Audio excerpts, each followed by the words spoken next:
สวัสดีครับวันนี้ก็วันที่12มิถุนายนปี69นะครับวันนี้ก็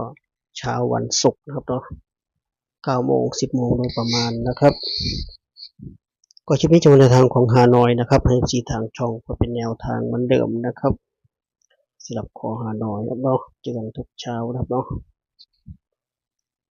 ฮานอยมีทุกวันนะครับเนาะจันทร์ถึงอาทิตย์เลยไม่หยุดเลยครับเนาะไม่หยุดเลย ก็มีเวลาต่อที่เราพัฒนามันก็ต้องคลิปต่อจากฮานอยนะครับเนาะมีที่ทางช่องวันเช่นเคยนะครับเนาะก็เราพัฒนาก็มีทุกวันนะครับจันทร์ถึงศุกร์หยุดเสาร์อาทิตย์ครับเนาะหยุดเสาร์อาทิตย์ดีครับว่ายังหยุดบ้างเสาร์อาทิตย์ฮานอยพี่เขาไม่หยุดนะเนาะพี่เขาลุยอย่างเดียวเลยก็ถ้าเป็นคอฮานอยก็สบายเนาะตุนได้ทุกวันนะครับเนาะคอตำราก็จันทร์ถึงศุกร์รัฐบาลไทยก็รอวันอังคารหน้านะครับเนาะวันอังคารหน้าอีกไม่กี่วันนะครับเนาะอีกไม่กี่วัน3-4วันโดยประมาณนะครับเนาะตอนนี้ก็หาข้อมูลกันไปก่อนนะครับสำหรับรัฐบาลไทยครับเนาะขอฮานอยก็สึกเล็กสึกเกินร้อยเงินพันก็ดุนกันได้ครับเนาะค่าเวลารอสึกใหญ่สึกเงินแสนนะครับแต่บางคนเขาก็ไม่เล่นสึกใหญ่ครับเนาะบางคน EFC เราทำหลายคนทักมา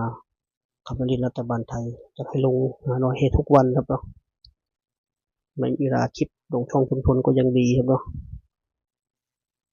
ก็มีเวลาอัดคลิปให้นะครับเนาะอัดคลิปให้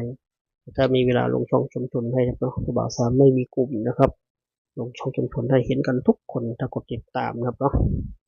ถ้ากดติดตามการันตีว่า100%ยังไงก็เห็นเปลี่ยนไปเรียนมาไม่เจอก็รีเซ็ตแน่นอนนะครับ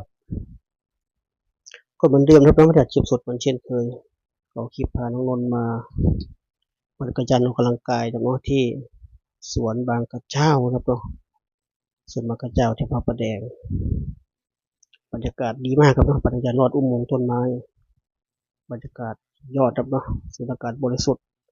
ชมต้นไม้ใบหญ้าแม่น้ำลำธารครับเนาะอยู่ใกล้บ้านครับเนาะแถวพระประแดงขับรถแป๊บเดียวครับเนาะจักรยานออกกำลังกายถ้าใครไม่มีจักรยานก็เช่าได้ครับเนาะ40 บาทเด็ก30ประมาณนี้ครับเนาะตอนได้ทั้งวันไม่จำกัดเวลานะครับเนาะได้ทั้งวันเลยถ้าไปเช่าเขาไม่เหมาะมือก็เอาของตัวเองไปได้เลยเนาะขึ้นท้ายรถไปเลยจุดที่อยู่ก็คือที่เห็นในภาพครับที่เผาประจำไทยเห็นในภาพนี่คือโซนบางกระเจ้าเนาะพื้นที่สีเขียวครับเนาะตรงสะพานภูมิพลอยู่ฝั่งพระประแดงครับเนาะฝั่งนู้นเป็นพระราม3นะครับเนาะบรรยากาศดีมากสายรักธรรมชาติแนะนำนะครับเนาะอดแนะนำไม่ได้ถ้าสายรักธรรมชาตินะครับเนาะแนะนำเลยปัญญาออกกำลังกายจะวิ่งก็ได้ครับเนาะเดินออกกำลังกายแล้วแต่ครับเนาะบรรยากาศดีมากถือว่ามาเที่ยวก็เดินทางคนเดียวตัวบันเดิมนะครับวันทุกครั้งทุกคลิปนะครับจะได้ไม่เบื่อเนาะเจ้าเก่าเจ้าเดิมเดินรูปผลของเมื่อวานก่อนนะเนาะเมื่อวานฮานอยเมื่อวานรอบ5 โมงนะครับ2 ตัวล่างก็01 3 ตัวก็024นะครับเนาะ01ก็024เราไม่จะทางไปวันเด่น8เด่น4ครับเนาะ01ไม่มีครับเนาะ01แต่024ก็ได้ไปเด้งหนึ่งครับเนาะ024เข้าตัวกลับครับเนาะเข้า42เป็นตัวเน้นเลยนะครับเนาะตัวเน้นเลยซึ่งทางบ่าวสามกลับไปด้วยครับเนาะบ่าวสามไม่ได้แม่นครับเนาะเดาไปเหมือนกันมั่วไปเหมือนกันถูกก็ดีไปไม่ถูกก็วันหน้าว่ากันใหม่นะครับเนาะก็ซื้อไปกับตับแตกตามตำราครับเนาะกลับไปด้วยครับเนาะกลับไปด้วยจะคอยตำราซื้อถูกหวยซื้อไม่ถูกแต่ไม่ได้ตังค์ประมาณนี้ครับเนาะก็กลับไปด้วยงบน้อยก็บริหารเอาครับเนาะบริหารเอาก็ได้ไปเด้งหนึ่งเนาะตัวนี้เลยตัวนี้เข้า2 วันติดครับเนาะก็มาที่รอบ6 โมงนะครับ2 ตุลาคม17ถ้าใครจำได้เมื่อวานซื้อเราได้ไปตัวนี้นะครับเนาะวันนี้ออกอีกครับเนาะนี่ครับฮานอยผมพูดประจำว่าฮานอยเมื่อมันชาวบ้านครับเนาะออกแล้วออกได้อีกครับเนาะไม่จำเป็นต้องว่าออกแล้วไม่ต้องเอามาใช่ครับเนาะ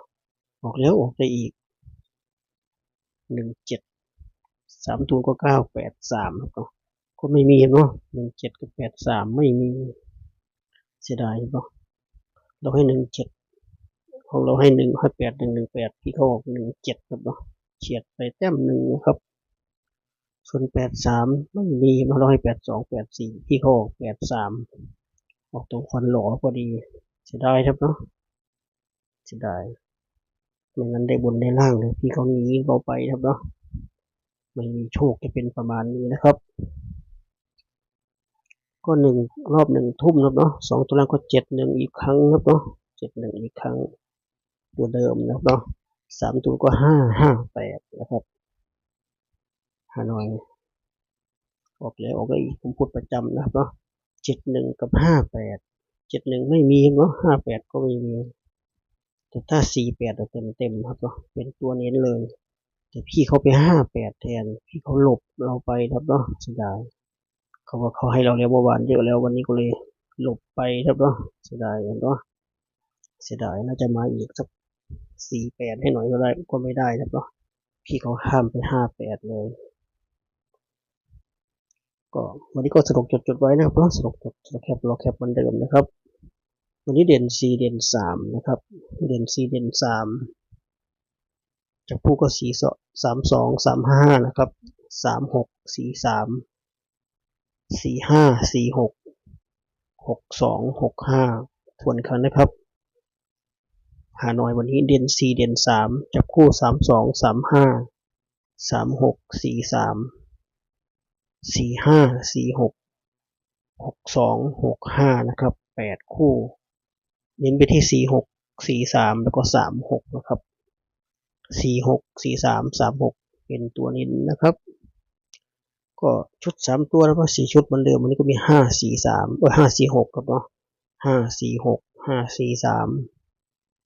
536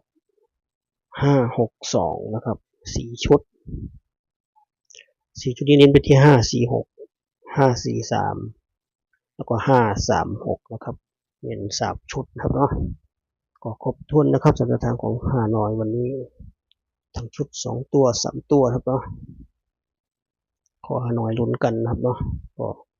หลังจากเข้าไป4เด้งเมื่อวานซืนครับเนาะตัวนิ้นทั้ง3คู่ครับเนาะเมื่อวานก็ได้ไปเด้งเดียวครับเนาะ4224ตัวกลับเป็นตัวเน้นวันนี้จะเป็นยังไงลุ้นไปด้วยกันครับเนาะลุ้นไปด้วยกันก็ยังว่าเป็นแค่แนวทางนะครับเนาะแค่แนวทางเท่านั้น